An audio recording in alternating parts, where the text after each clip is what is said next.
Okay. Thank you, choir, again for that wonderful singing. Kagahapon, naga-ulan-ulan. Nya, bago pa nga giyab-an og siminto na ato ang kalsada diha.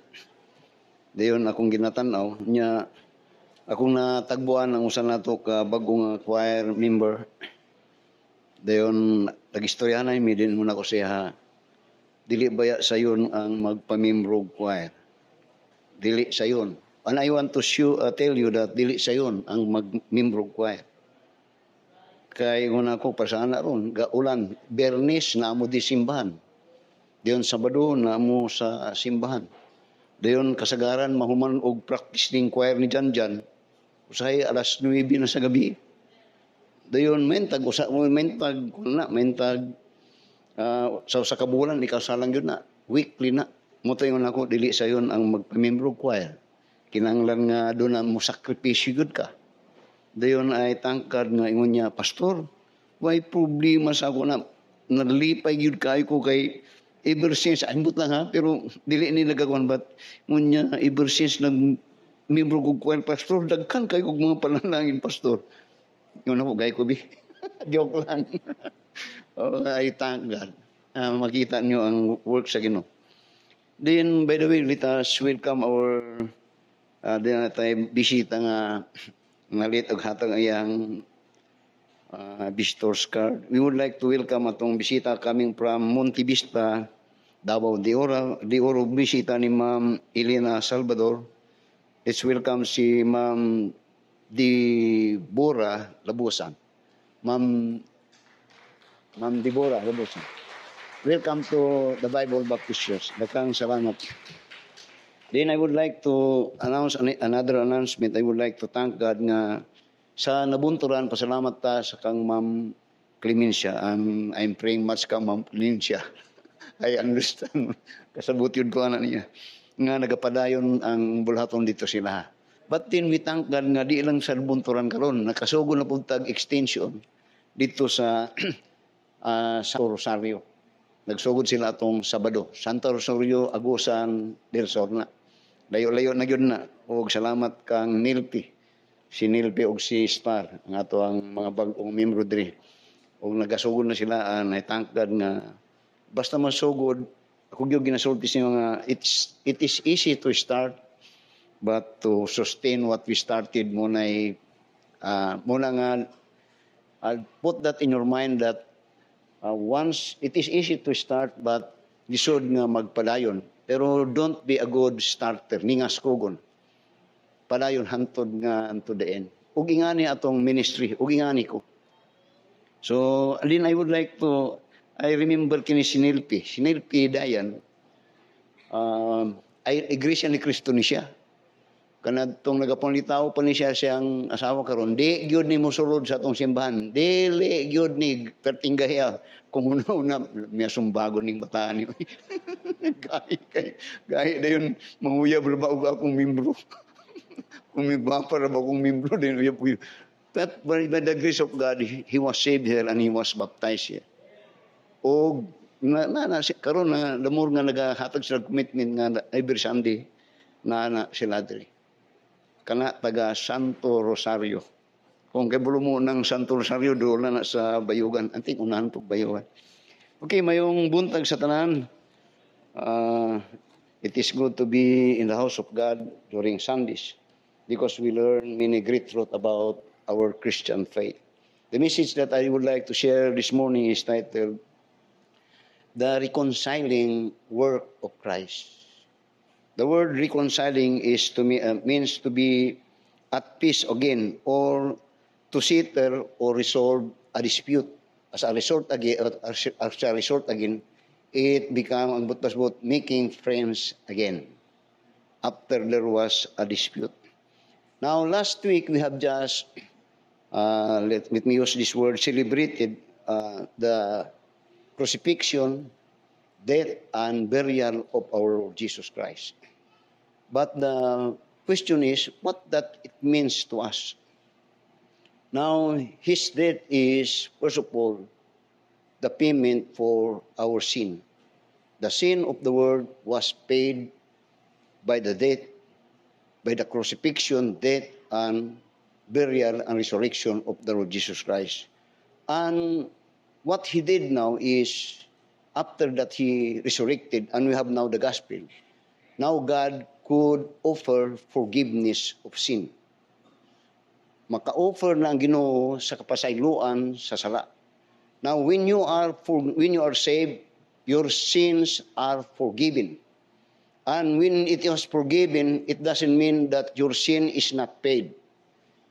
Christ paid it through his sacrificial death, so that the payment is paid by him, so that when he offered his forgiveness unto you, he fully satisfy the demand justice for your sin committed. I said, what that it means ang kamatayon ni Kristo natong gan. First is, now we have salvation. God, you are now saved. God could now save. And in fact, and in truth, when he died and resurrected, every believer when he died, automatic, adto na iyang kalag sa langit. Kanadtong wala pa siya namatay dito sa krus sa Kalbaryo, all those that are dead dead as believers, they were in Hades. But afterwards, when he died, diretso na sa langit. Then not only that you are saved, when you are saved, you are forgiven your sins. But one thing, good thing that you need to understand is you are reconciled with God. Reconciled with God. And that is the message that I would like to share, and we will learn, so that as a result of it, you will and we will value salvation. Mabalyo nimo ang kaluwasan.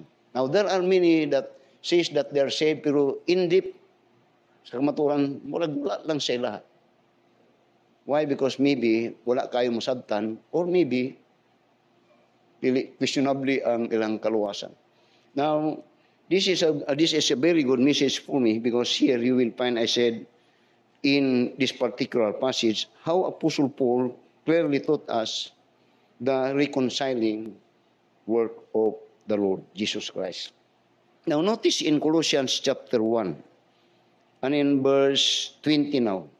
Notice here, in verse 20, you will find here God's plan for his offer of reconciliation. Notice the vastness, or ang plano, ang kadakon, or ang term is something like that. Now notice in verse 20, yun niya, and having made peace through the blood of his cross, by him to reconcile all things unto himself, by him, I say, whether they be things in earth or things in heaven.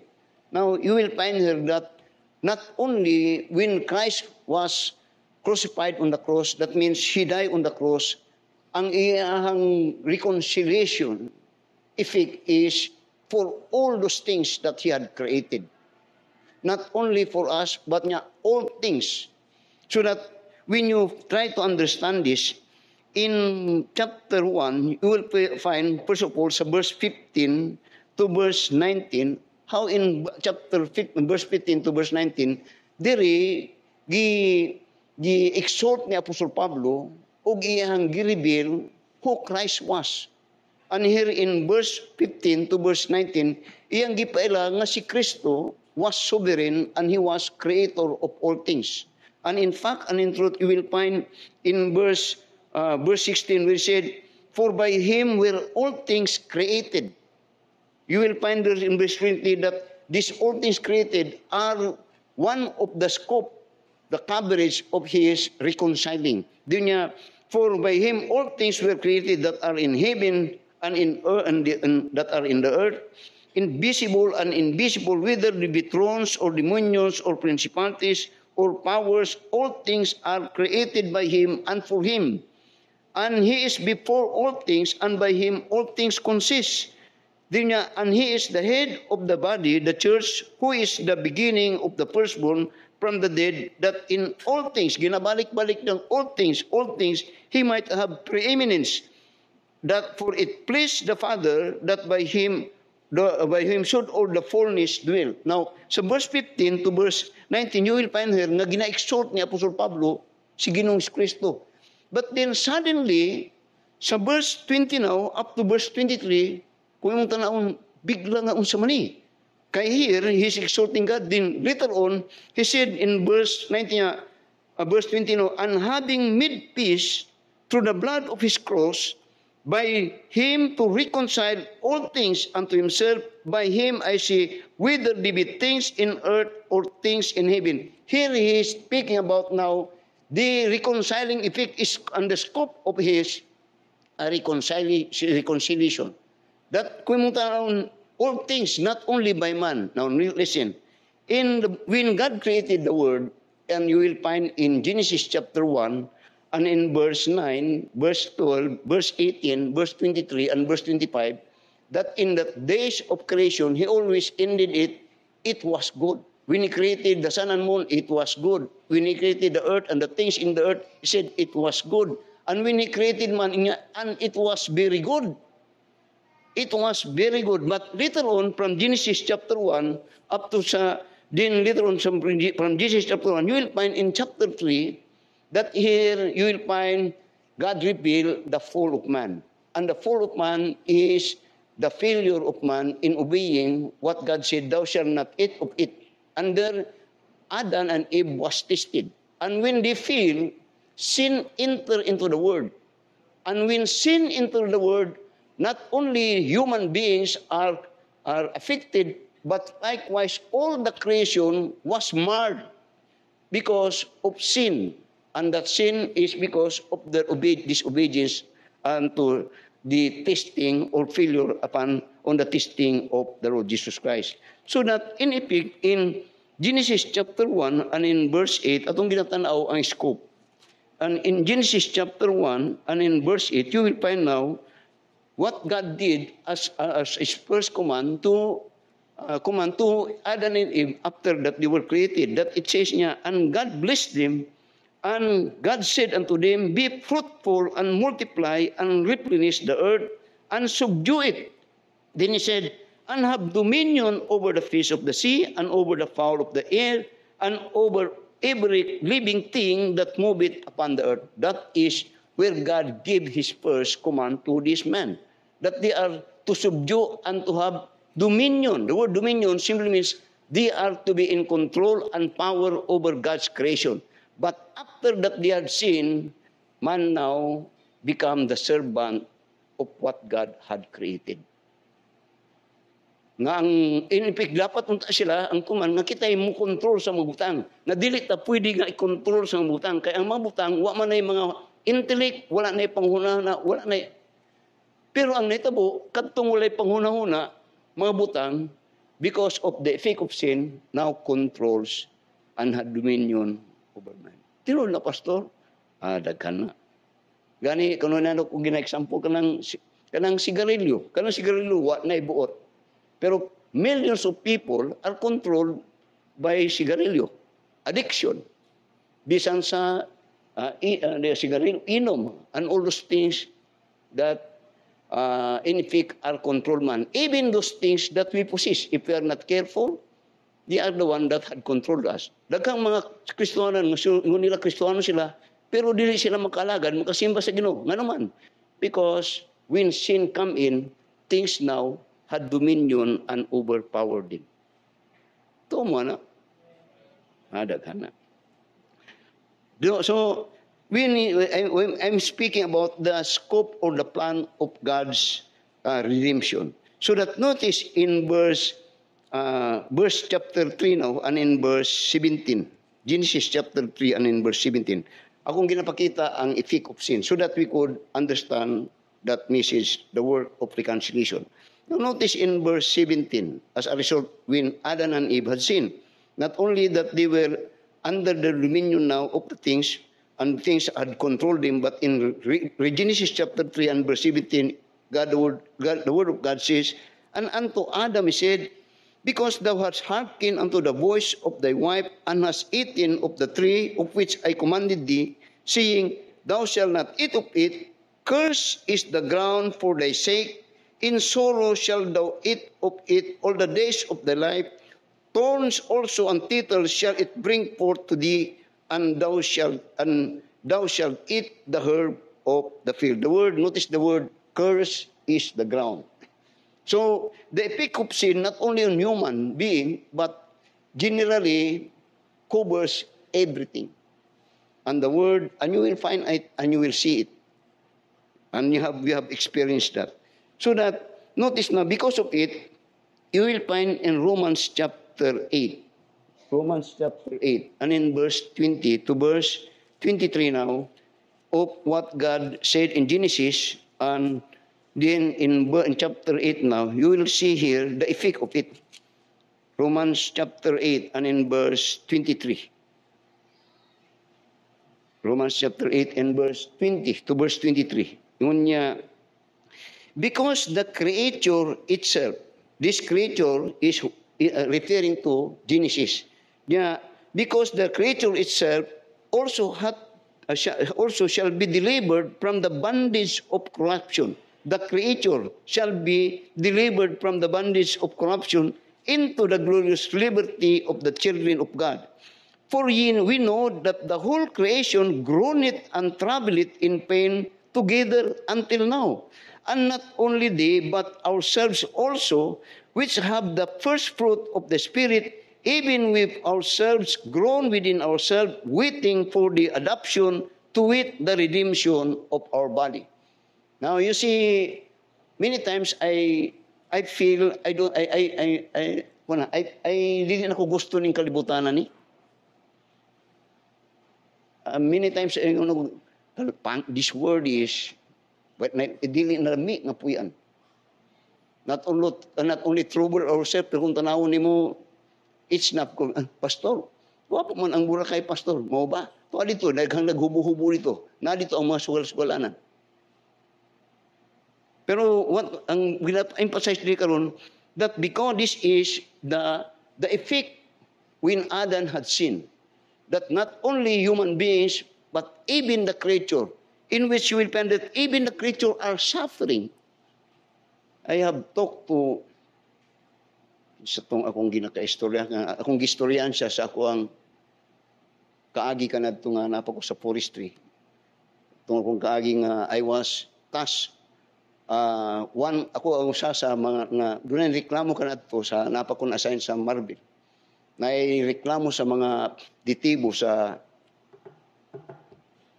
wasta under ni Consonhi. Area sa Consonhi, dapit sa bukid sa Libak. I just forget that place.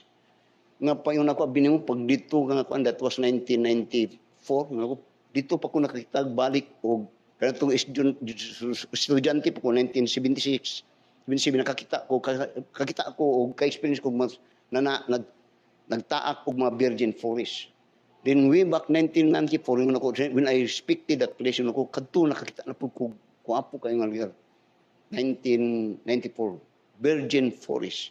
Pero ang di mayo is that, kadtong lapita karon, hapit mi namatay dito, and it was na place now of trouble.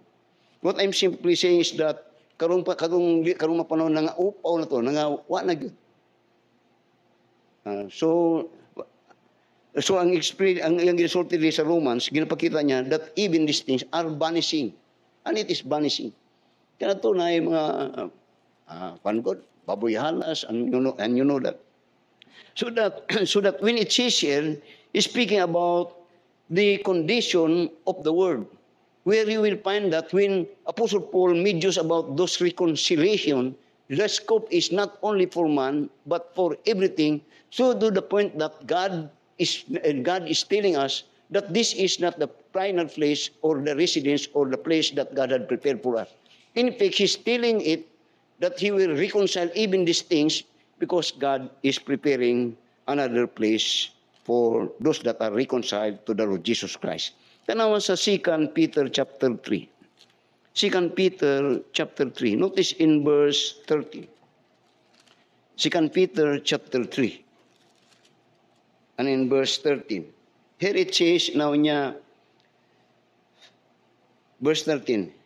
Sugod sa verse 12 sa ta, niya, looking for and hasting unto the coming of the day of God, wherein the heavens being on fire shall be dissolved, and the elements shall meet with fervent heat. Niya, nevertheless, we, according to His promise, look for a new heavens and a new earth, wherein dwelleth righteousness. So that in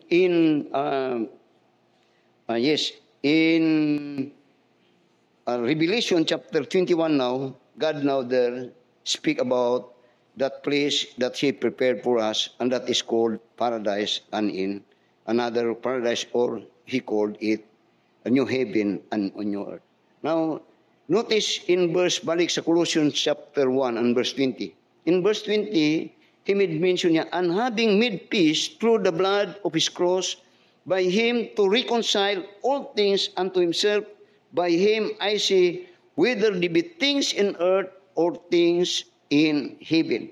So the plan is for every creation of God that is in effect a part of His reconciliation, but yet you will find it that if in effect, ang term niya, when we are reconciled, all things will become new. It will be a great change, and for good, and for the benefit, and for the betterment of every believer. Not only that, but you will find in the same passage, not only the scope, but likewise, you will find here in verses 20 and in verse 21, the method of His reconciliation. Tanaw sa verse 20, ngapin niya, and having made peace through the blood of His cross. Notice the word, through the blood of His cross, by Him to reconcile. Here you will find the method of reconciliation, and that is speaking about the blood, which speak about the death of the Lord Jesus Christ. Then ngunya sa verse 21 yan, whether be things or things in heaven, then ngunya sa verse 21 now, and you that were sometimes alienated and enemies in your mind by wicked words niya, yet now hath He reconciled. Now, He's speaking about this church. The Colossian church is, you will find here, is the recipient of the suffering and the death and crucifixion and death of the Lord Jesus Christ, the gospel. That here He's speaking about that they are now reconciled. And the method of reconciliation is all actually the work of God, and that is through the Lord Jesus Christ. What that means is that our reconciliation is purely the work of God. Sa ibuti mong pasabot, Pastor. Now notice in 2 Corinthians chapter 5. 2 Corinthians chapter 5, notice in verse 18 up to verse 19. 2 Corinthians chapter 5 and in verse 18 to verse 19. Notice the method or how we are being reconciled, or who made the bridge, or who had worked for our reconciliation.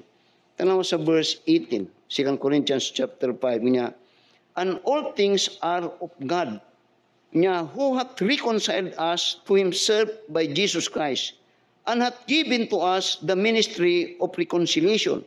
Niya, to it, that God was in Christ reconciling the world unto Himself, not imputing their trespasses unto them, and hath committed unto us the word of reconciliation. Now, take note and observe very carefully the method or how we are being reconciled. Who worked for our reconciliation? In verse 18 niya, and all things are of God. Now, yun ang tanang butang iya sa Ginoo. And here He is referring about how we are being saved. That when we speak about our salvation, it is all the work of God. There's nothing about us. No good works, no church, no whatsoever. We have no part of when we say about being redeemed or being forgiven or being saved. What good type part kinana? So that no works could justify a person. No one could go to heaven by his own work or fulfilling the law or that was commanded by God. So ingon niya sa verse 18, and all things are of God niya, who hath reconciled us to himself by Jesus Christ. Now, take note about this, that God was the offended. We offend God. We rebel against God. We forsake God. Pero ang maayo, ang Diyos ang nangitag pamagi nga ma-reconcile ta sa yaha. O ang iyang method that that they are being reconciled to God is that He sent His Son. He sent His Son, Jesus Christ, to die for us. That our reconciliation is that it was paid by Christ through His suffering on the cross. That is how you are now being saved. No one, wala tayo party na ini. So you will find in verse 18, this is a very great statement that we are to understand.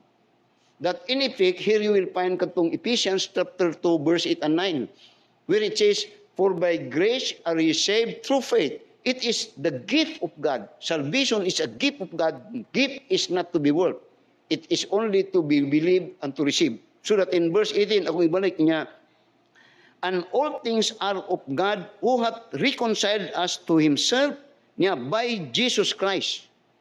Muna nga, ingon ni Philip, how can I know the way? Jesus Christ said, I am the way, the truth, and the life. No man cometh unto the Father but by me. Niya, and hath given us as Christians or as the church, and hath given to us the ministry of reconciliation. Then niya, to wit, that God was in Christ reconciling the world unto Himself, not imputing their trespasses unto them, and hath committed unto us the word of reconciliation.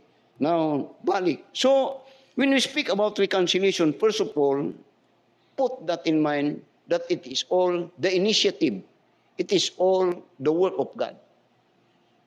Now, this ko yung tanawon dili maayo kay kung kita, normally kung kita nga tao, kung we are the aggrieved party, oftentimes we demand those that have offended us that they had to initiate the bridge for reconciliation. Pero dili. And in fact, you will find now in verse 21 now. Tanaw sa verse 21. Sa verse 21 niya, and knew niya that were sometimes alienated and enemies in your mind by wicked words niya, yet now hath He reconciled. Now, notice in verse 21. In verse 21, diri ginatudlo karon o ginasaysay ni Apostol Pablo the condition of this church, Colossians, their condition before that they are saved. Kung diri iyang gisaysay, kung kinsa ni silang matawhanan ni. Sa diyang inang gisaysay, you will also find, and He is telling of us also, our condition before that we are saved. Meaning to say, sa demoni, ang atong pagkatao, atong dili pata luwas. Tanawa, ang atong pagkatao. Ngunyan sa verse 21 nyo, and knew that we're sometimes alienated. Now, the word alienated simply means not a citizen. Or the word alienated simply means that we are not part of the system or not part of His kingdom. The word alienated simply means separated from God or not of God. So dili yung ginapakita kung kinsa sila ang Colossians. O kinusab, monita ka na to. That in effect, actually, when we are saved, it is not us that are seeking God. We do not seek God. It is God that seek us through His people and through the church.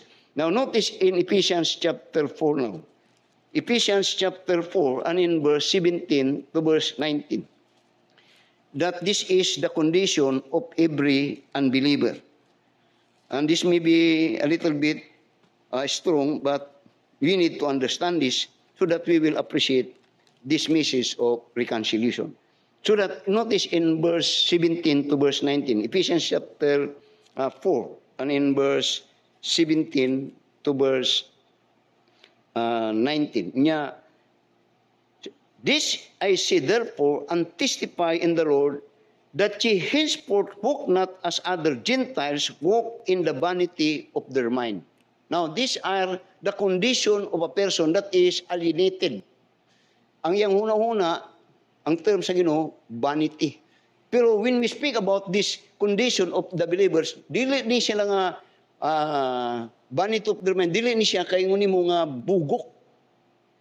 Dili ni siya nguni mo nga walay kahibalo. Kini sila mga maayo o mga panghunahuna na may mga panghunahuna. Pero ang iyang panghunahuna, kung iyang gina-consider katong vanity, is that because he always program and plan for his life, for his benefit, and for his goodness without due regard of God. Walay Diyos sa iyang party siyang mga panghunahuna. It's all alienated, it's all for the things that are against God. So ingon niya, this I say therefore and testify in the Lord that ye henceforth walk not as other Gentiles walk in the vanity of their mind. Then niya having the understanding darkened. These are the description of a person that is alienated. They are separated of God, and the Bible says dead spiritually. Niya having the understanding darkened, being alienated from the life of God through the ignorance that is in them because of the blindness of their heart, who being in past feeling have given themselves over unto lasciviousness to work all uncleanness. Then it says, with greediness. And ingani ang condition sa mga katawhan bisan karon. And this is the trouble of every man.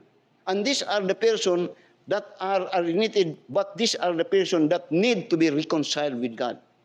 So, not only that, tanawa sa Colossians, another character or of a person that is in the condition when they were not yet reconciled of God. Balik sa verse 21 niya, and you that were sometimes alienated and enemies, notice this, and enemies in your mind. Not only that they are alienated, they are separated from God, they have no God, their mind, vanity of their mind, or darken their mind. But likewise, notice the word, an enemies of God. Therefore, when you speak about that enemies, daghang mga tao nga musulti nga, ako, kailan ko Diyos, yes, pero in the state of their unbelief, actually, they are alienated of God, and in fact, they are the enemies of God. Kung punta na, how they become an enemy of God? Now, tanawa sa Romans chapter 1. Romans chapter 1 and in verse 18.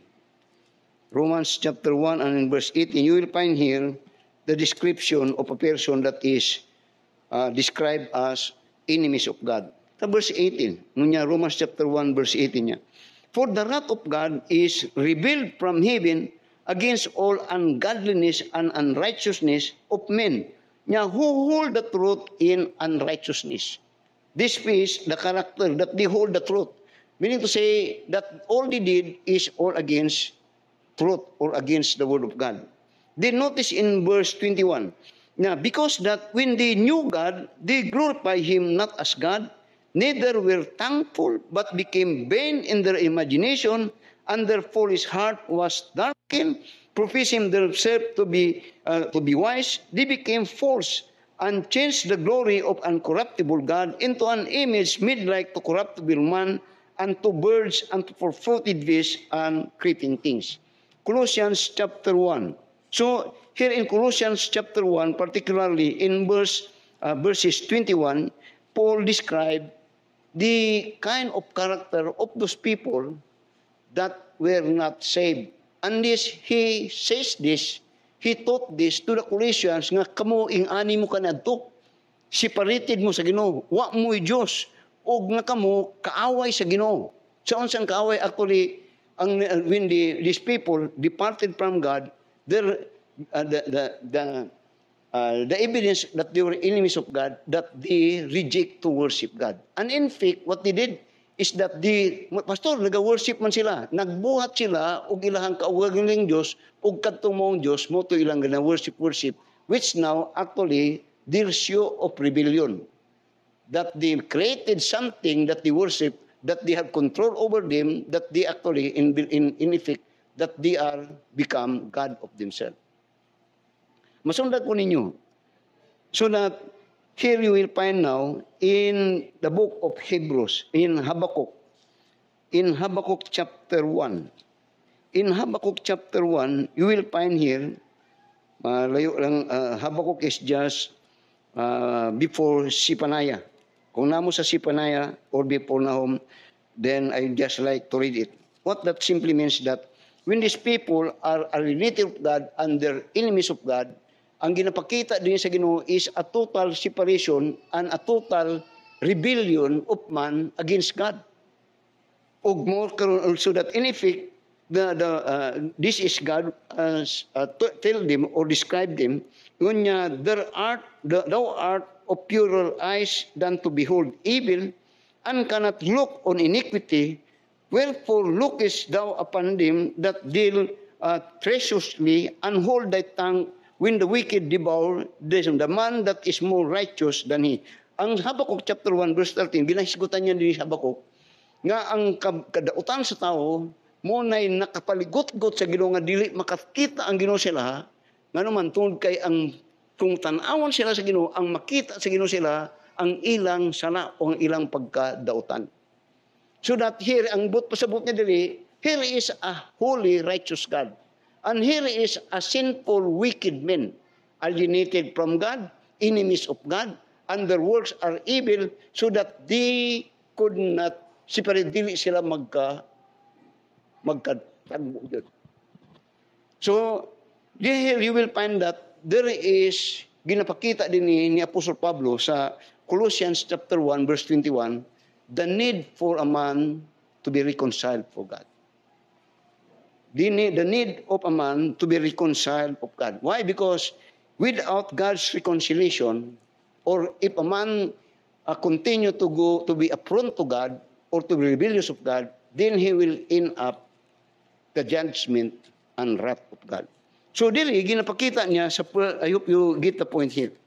There is a verse 21, ginapakita ni Apostle Pablo karon diri ang separation wall between man and God. That ingon niya sa Colossians, akong basahon na to balik, ingon niya, and you that were sometimes alienated and enemies in your mind.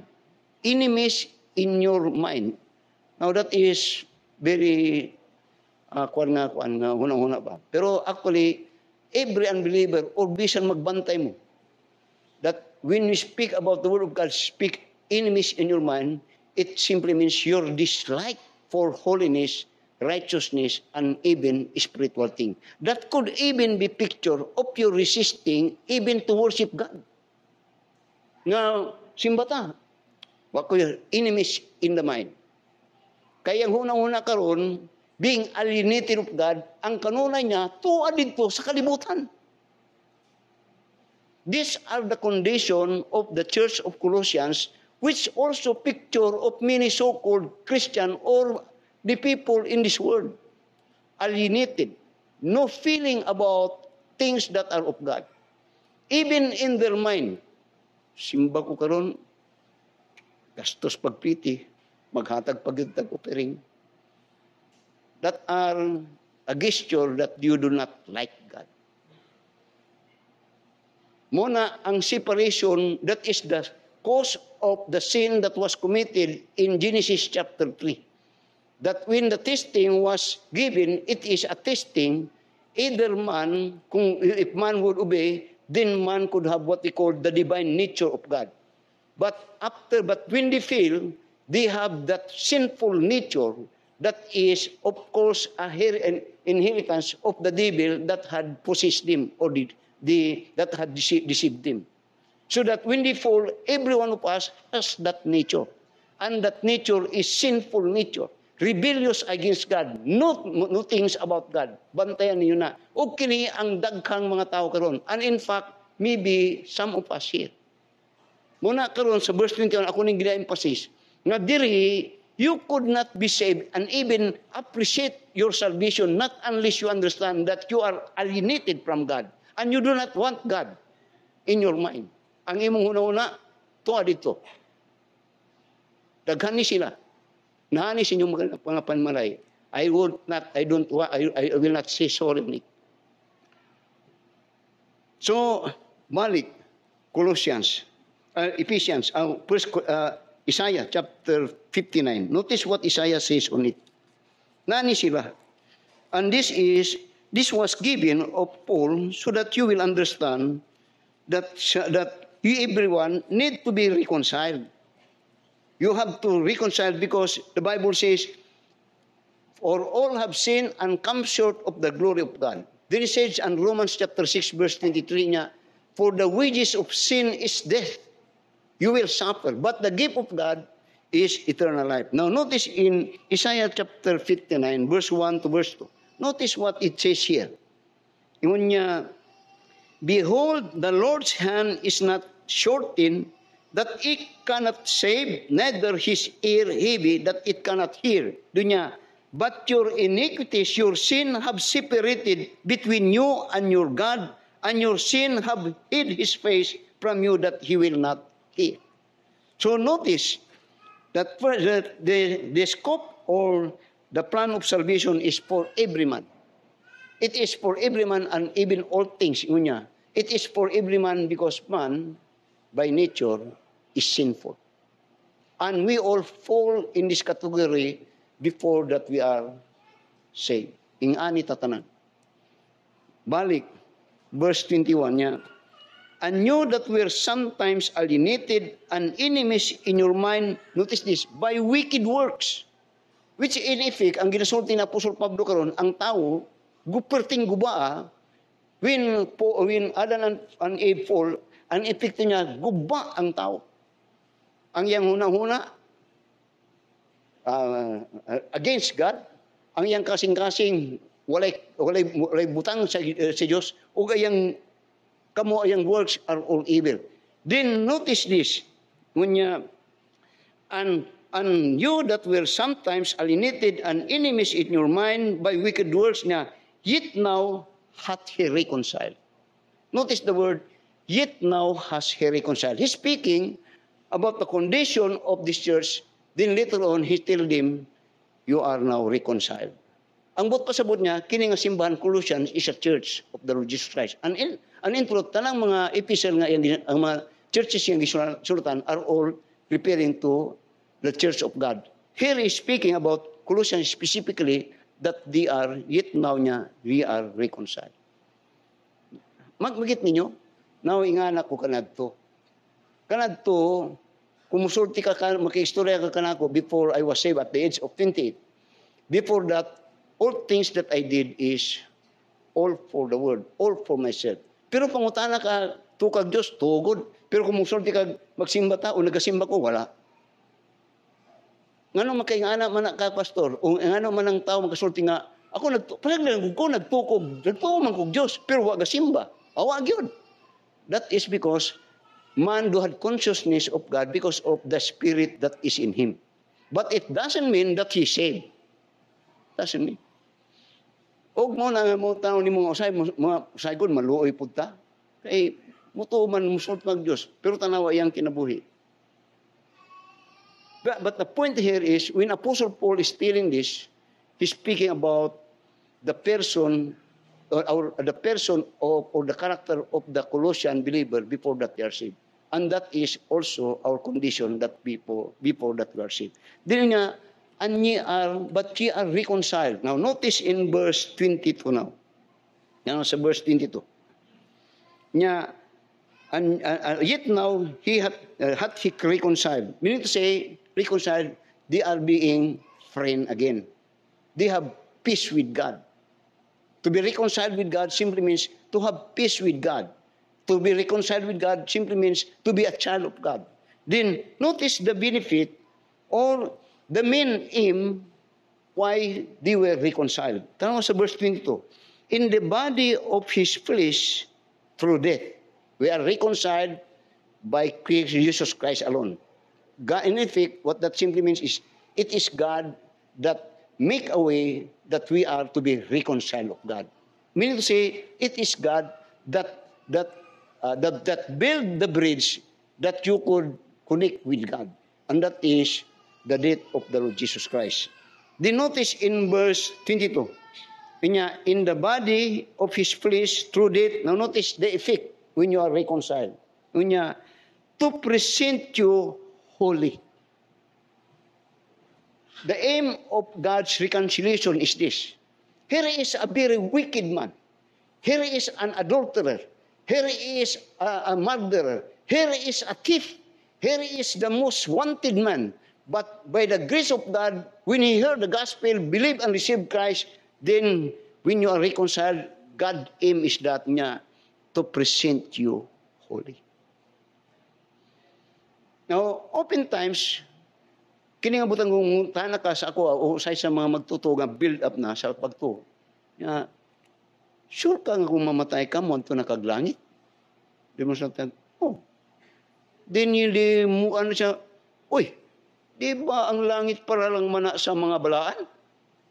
Di ba ang langit iyan ang that is the kingdom of God, the righteous, holy God. Then mo adto ka dito. Oh, murag di ka angay.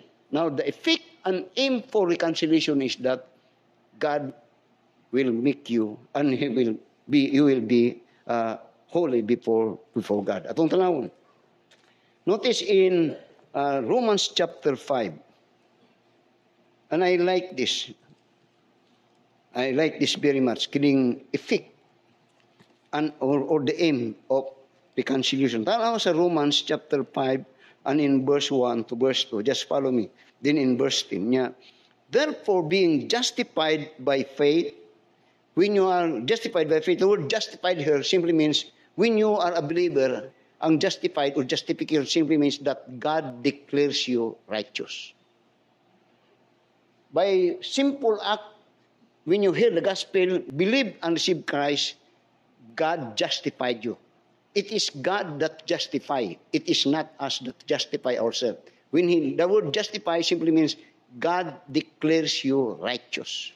A sinful man that believe Christ, then God in effect will impute his righteousness. That is justification. So niya, therefore being justified by faith niya, we have peace with God through our Lord Jesus Christ. Yung ni Apostle Pablo sa Colossians chapter 20 and 21 niya, alienated, separated, di niya enemies of God. But when you are now reconciled by faith in Christ niya, we have peace with God through our Lord Jesus Christ, by whom also we have access by faith into His grace, wherein we stand and rejoice in hope in the glory of God. Now, yan how wonderful, and I like this, that I have peace with God. That God is not I am not enemy of God. Di ko kaaway sa Ginoo. Gani, anak ko sa Ginoo. Gani, di lang kay anak ko sa Ginoo, but He made yun niya to present you holy. And that holiness is speaking about this word justified. Now, tanawa, sa verse 10.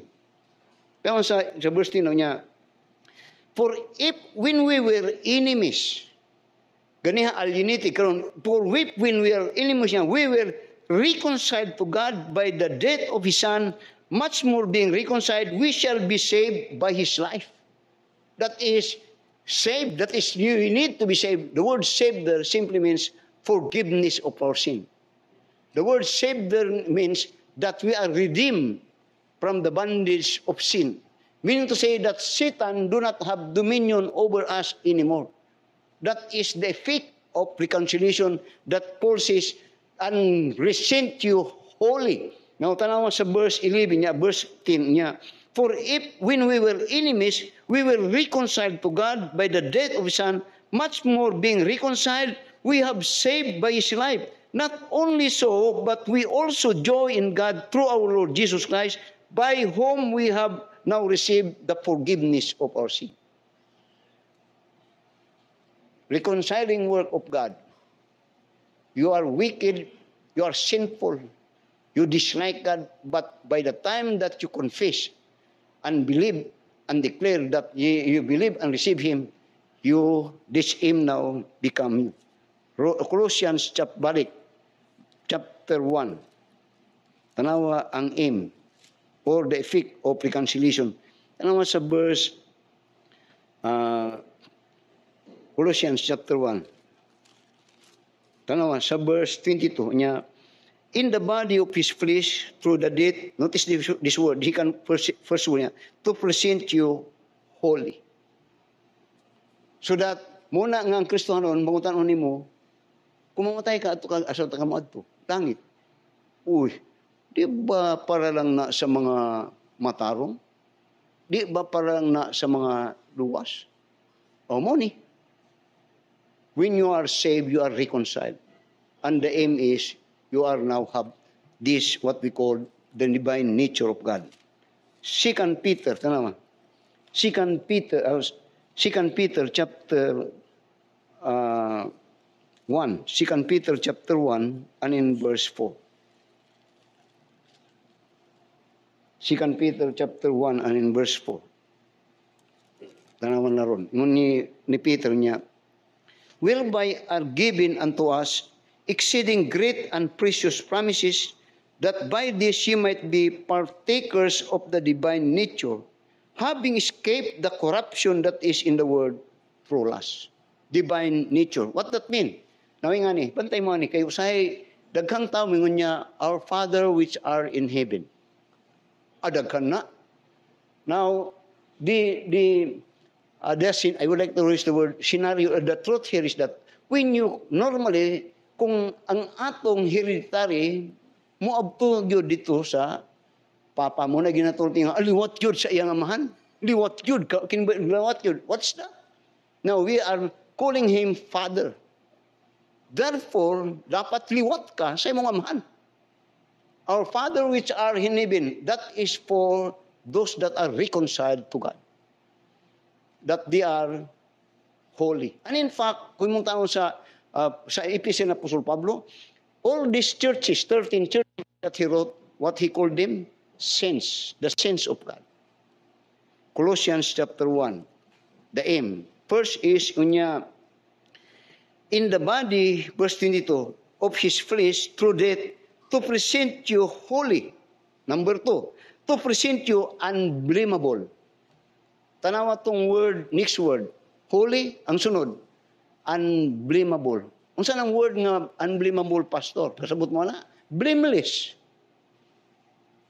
Now, these are truth, kung di ni mo nga usay, lisod ni ikaw makuan. Pero these are the effect of every believer that so-called and claim to be saved. They are reconciled of God. And this is all the word of God. And the aim is that to present us holy before His Father, not only to be present to be holy, but to present us unblameable or blameless. Oh my! Now, tanawar God, tanawar ron atong mga kaugalingon. Ang faith is a gift of God.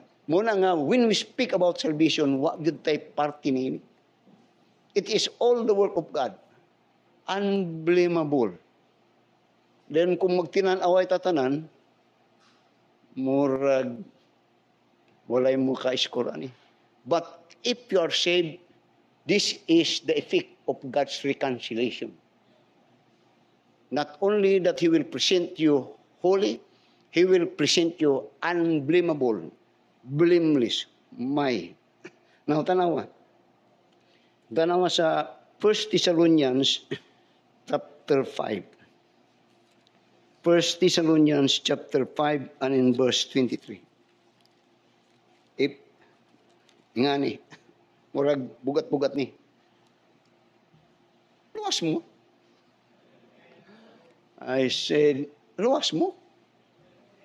Now, when you are, normally atong ginatanaw, when umusulti tagluwas, ang atong ginatanaw, pinasayo sa Ginoo, anak sa Dios. Sayon ra sultihan. Pero sa dihang gamiton sa Ginoo tong word reconciliation, murag di kakapas di na mo pasarani kay taas lalom na ni. To present you holy. Not only that, but you will find that to present you unblameable. Tanaw sa 1 Thessalonians chapter 5 and in verse 23.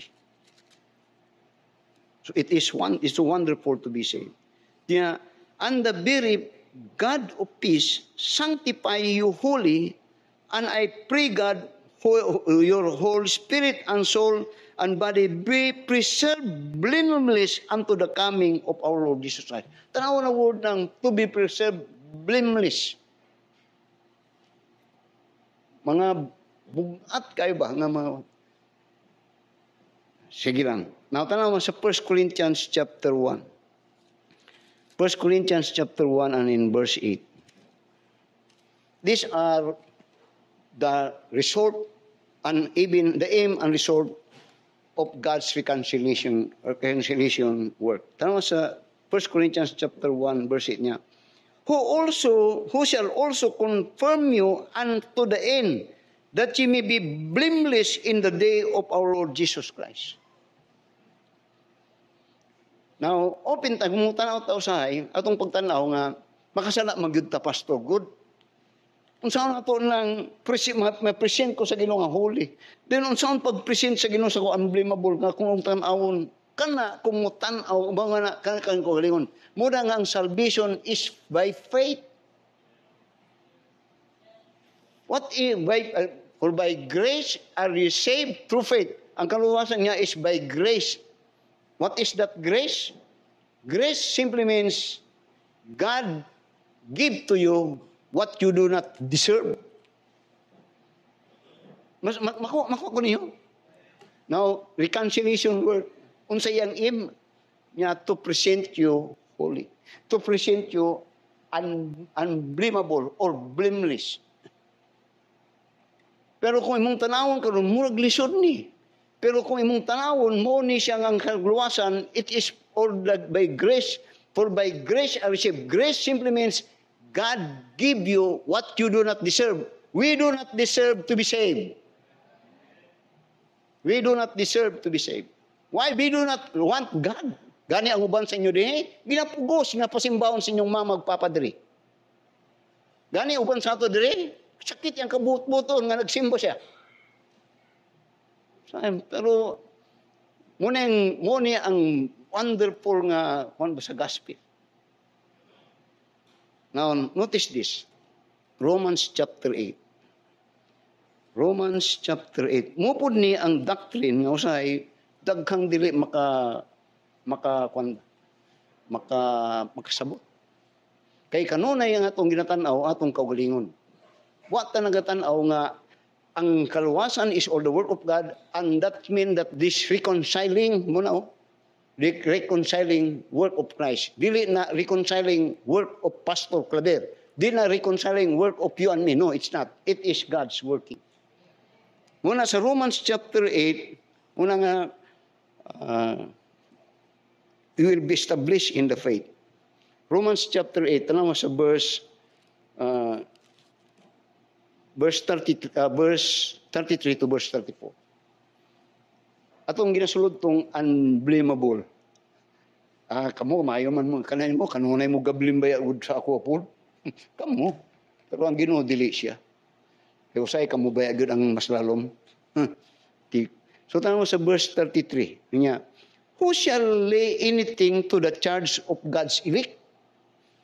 It is God that justified. Ang buot pa sa verse 23, kinsa man mo muhukom anang akong mga tao? Ang akong magtotoo? Kinsa man mong musulti nga kana si pastor, kana si Mrs. o si Mr. Kriston, din niya, kinsa mo nga mo charge na? Kinsa mo nga musulti nga mo ni one? Nya ako ang it is God that justify it. Ako ang nagpakamatarong sila. Dili sila ang nagpakamatarong siyang kaugalingon. Inipik, kung questionon nimo siya, ayaw siya, ako. Ano bang sa Ginoo? Ako. Now, tanawa, sa verse 34 niya, who is he that condemneth? Kung sa'y, ang tao, tanaw sa ito, blamable yun ta. Bisa mo sa itong asawa, blamable. May numdum na po kung niya kong asawa. Bago pa ng minyo, ani? Kaya atong kita niya, sabi ko, pastor ka. Kaya mutulod kayo, sungayan man kayo dahil ka. Maragana yung pagtanaw. Sabi ko, pastor ka. Mutong gisugot na ka. Grabe man dahil ka maka-istorya. Mapo na si Clint o si Jorani. Pero yung sa Ginoo, who is he that condemneth? Kinsa sa inyo ang mo condemn sa akong mga tao? Ngunya, if it is Christ that died, ye rather that is risen again, who is in the right hand of God, who also make it intercession for us. It is when I offend someone, or when I commit sin, Doon na, di gyapon mo pasar, kay doon na ko'y abogado, dito sa langit nga, duway makapil di ato, mo sulti yun siya nga, nakasala si pastor kay o lagi. Pero ang say problema nimo, ako namang gibayran niya sala. Ayaw nagpabayri siya, kaya ako namang nabayran. Ano mo naman siyang tinglon? Ako'y nagbayad siyang sala. Now notice, wonderful it is when you understand what it mean. It means that we are reconciled. And the one that reconcile us is not us, it is God. The work of the Lord Jesus Christ. Parang mga Colossians, balik. Colossians chapter 1. Nunya, verse 23. Asan to? Colossians chapter 22. In the body, timanan yun ninyo, verse 22, of his flesh, through death, niya, to present you holy, to present you unblameable, tanaw na po, to present you unreprovable in his sight. Sa Ginoo na yun. Reprovable. The word reprovable, reprove. We speak that when he is speaking about reprovable, he's speaking about this. Tanaw na, Ephesians chapter, that are the result of being reconciled to God. Notice the Ephesians chapter 5 and in verse 27. Kapit na tamo man. Notice the verse, Ephesians chapter 5 verse 27. Again, ingon niya, verse 26, that he might sanctify and cleanse it with the washing of the water by his word, by the word, that he might present it to himself a glorious church, not having spot or wrinkle or any such thing, that it should be holy and without blemish, unreprovable. What that mean? Now it is about God in His sight, not in the sight sa mga tao. Ang final nga mo judge sa tao matog imperno o langit ang Ginoo. Pero for every believer, he is unblameable, he is holy, and unreachable. Moto. So, then notice, not only the aim of this reconciliation work of God, but you will find there verse 23, which now speak about the evidence. Now, when we are reconciled, how wonderful it is. Pero doon ay ebidensya po sa mga tao na luwas or so-called forgiven of God or so-called reconciled of God. Which means that we have peace with God. Bisang magkaunsa-unsa ka, God is in your side. Pero doon ay evidence. Tanawa sa verse 23. Notice the word 23. The word if. If ye continue in the faith, grounded and settled, and be not moved away from the hope of the gospel. Continue in the faith. Dagang usahay, makita mo, save. Taon-taon.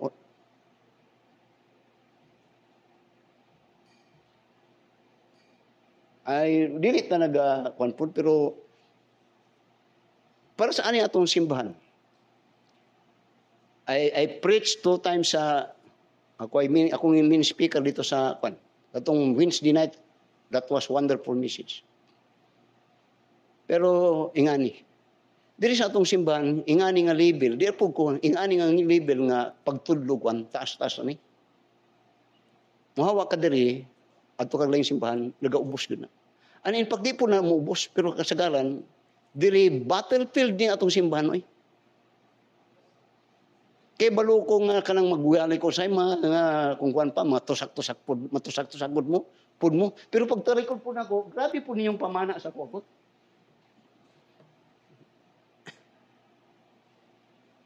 Now, oftentimes I said, the preaching of the Word of God, and even this pulpit, kinigira yun diri. Kumbati yun ni diri. Usay maigo mo, usay makoreksyonan gud mo gud. Pero, just like in the old, yun ako sa Revelation, true people of God will endure. And in fact, di na sila receive na sila sa pilong sa Ginoo. Yun ako sa camp, yun ako kanadto sa dayang nag-Bible school ko, sultihan mo, grabe ang ako nagyan sa pag-Bible school. It seems that I am the only student na gusto nilang huwaon sa Bible school, na di nila gusto ko nga mahuman. Labi na si Pastor Siat kanadto. And in fact, in truth, ang ako mga kauban ngamin, kay I was president of that, kanadto sa Guerrero pa, I think 3 or 4 years ko nga presidente sa amin. Diyan ako mga amin dito, mga kuan ko, mga big time. Then siya, nagkatanaw sila nga di ko mo indoor. Pero by the grace of God, I endure it. Then kanadto din nagsugod ko og pastor, nagsugod pastor. Ilang nagasulti sa ko, ako nang kanunay ginbalik ka. Kanang imong pamaagi nga pagwali ba, di na kayo maayo kay your kind of preaching is to drive people away. Kanadto ay kantong batanon pa ko. Pero I endure. Og bisan pud kaniyo sa inyo God, mo endure. Ang ultimate tanaw ron dinhi, it is a wonderful thing to know that we are reconciled. Holy, unbelievable, unreproachable in His sight. Pero sa verse 23, tanawa. Ngunya, if ye continue in the faith. Ay kadaghan, makita na yun. If ye continue in the faith, niya, grounded, unsettled, and be not moved away from the hope of the gospel. Mauna ang measuring stick. Now, tanaw sa Matthew chapter 7. In Matthew chapter 7, you will find here something that is being revealed of the Lord Jesus Christ, and in verse 21 to verse 23. That in His time, He had given warning about this. Ngunya sa Matthew chapter 7, verse 21. Ngunya, not everyone that saith unto me, Lord, Lord, shall enter into the kingdom of heaven, but he that doeth the will of my Father which is in heaven. Many will say to me in that day, Lord, Lord, have we not prophesied in thy name, and in thy name have cast out devils, and in thy name done many wonderful works? Then will I confess unto you, I never knew you, depart from me. Nawing ani. Na si Ma'am Lani? Now, usahay nga ni, ako as a pastor, kanang magira-gira mo din, may gagira-gira din ka na tugot. Ay pinanaay din ka na to. Si Ma'am Lani was, nag-agigid na po og grabing pagsulay si Ma'am Lani. Nato'y panahon po na usahay, nag-COVID pa to. Pero ako kung ginabisibisan, pero nag-agi to kan, kumbati diri. He could have the reason na mubiya sa diri. He could have that reason. Kamong nakasabi na. Pero naagyapon siya din. Gani, ang iyang katugbang, bisag kuan, nag-repair ko, naapog yun din gyapon ko. But I thank God for it. Your only place that you say that you could endure is na ang simbahan. Dire sa simbahan, kini nga simbahan, dire makita ang inyuhang measure of your faithfulness to the service of God. Na ako ikauban ka na ito nga sa gobyerno pa ko, nga Kristohanon siya, ang term niya siya, si Kristohanon siya. Pero ang di mayo siya, bisag asa lang siya nagasimba. Then si Pastor Siat ka mo kwanto nga, I don't consider him to be a Christian. No. True Christian must have a church. And in the church, he will serve God indeed, and in the church that he belongs, there he could be measured his faithfulness to the Lord. Sa local simbahan, yun ka mo kwansa mo. Muna siya nga, hingon niya Apostol Pablo, hingon niya sa 1 John chapter 2, and in verse 19. Tanaw sa 1 John chapter 2 and verse 9. And you know that passage.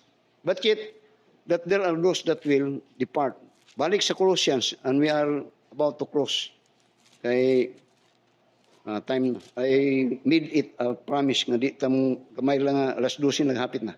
Then notice in verse 22, balik ta niya. If ye continue in the faith, grounded and settled, and be not moved away from the hope of the gospel, which ye have heard, and in which was preached to every creature which is under heaven.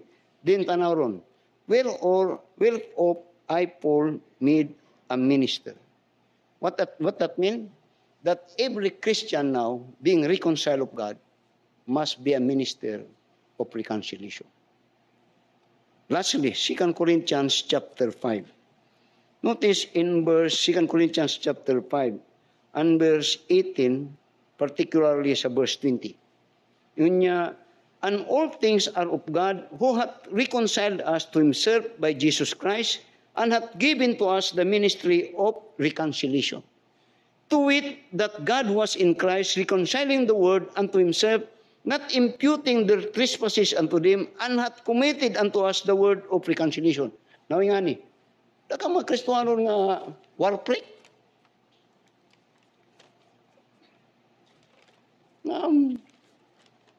Troublemaker. Pasana ako ay thank God sa akong asawa. Kaya balo ko sa inyong ginahimo sa akong asawa. Akong asawa, halos dala niya tanan iyang pamilya diri. Nanang iyang mga asawa din, nga-save na diri. Nanay, ebidensya sa iyang pagtuo sa Ginoo. Undangin nyo ng tandog-tandog sa akong asawa. I warn you.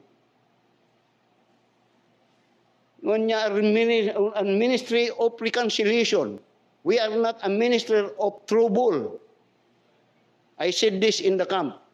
Dagang magkristuano nga wala kasabot kung kinsa ilang kaaway. Ang ilang ginaway, ilang kauban nga magtuto. Basig dili mo luwasin doon. I tell them. Now, we ask God's people, God reconciled us to Christ. Then he said, we are to be ambassador of reconciliation. And that simply means that we are people of peace. Let us all stand up and let us pray. Our dear Heavenly Father, Lord, salamat sa manindot nga mensahe. It's about, Lord, your word. And the aim is so wonderful that you will present everyone that had trust in the Lord Jesus Christ to present us holy and to present us unblameable and to present us unreproachable in the sight of God the Father. Now, Lord, we thank thee for it because this is your work. But yet, after that we are saved, we are also to be now called to be ambassador of peace, ambassador of reconciliation, because that is what you have said even as you give the commission for the church. So bless us, you've been blessing the messages, Father, I pray in Jesus' name, amen. Wonderful to be reconciled. Put that in your mind. Who could charge to God's elect? It is God that justifies it.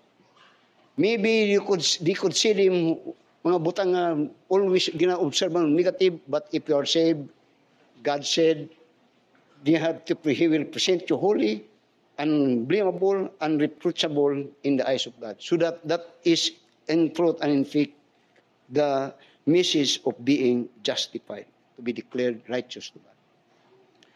I hear the Savior say, thy strength indeed is small. Child of weakness, watch and pray. Find in me thine all in all.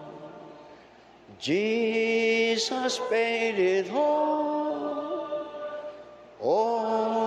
to him I owe. Sin had left a crimson stain, he was it white as snow.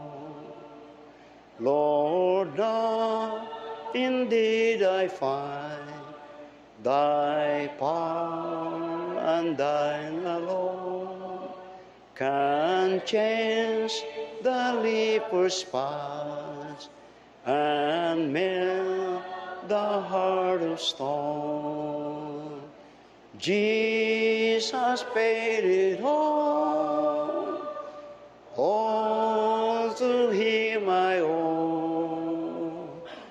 Sin had left a crimson stain.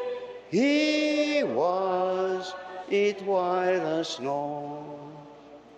For nothing good have I, whereby thy grace to claim.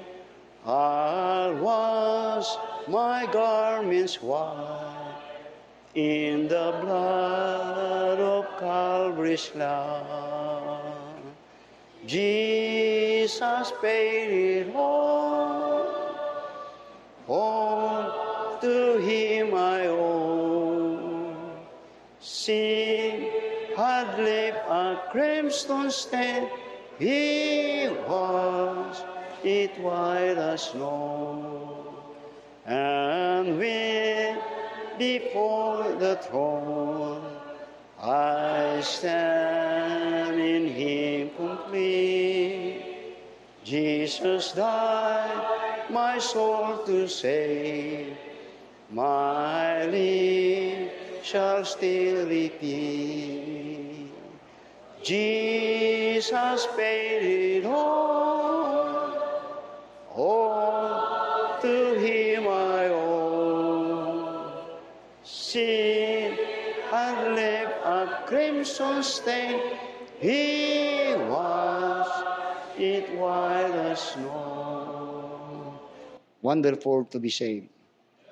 That's why we say that we're going to heaven. Because it is, salvation is the work of God. And that is, you are being reconciled by His work. That is, His suffering, His death, burial, and resurrection. And that is what He did. That now the bridge is open for reconciliation to those that are defiant or against God, enemies of God. You could be, and we are reconciled to God. Daghang salamat sa Brother Gilmer will come for our closing prayer. Don't forget, karong hapon ato ang Celebrity Sunday.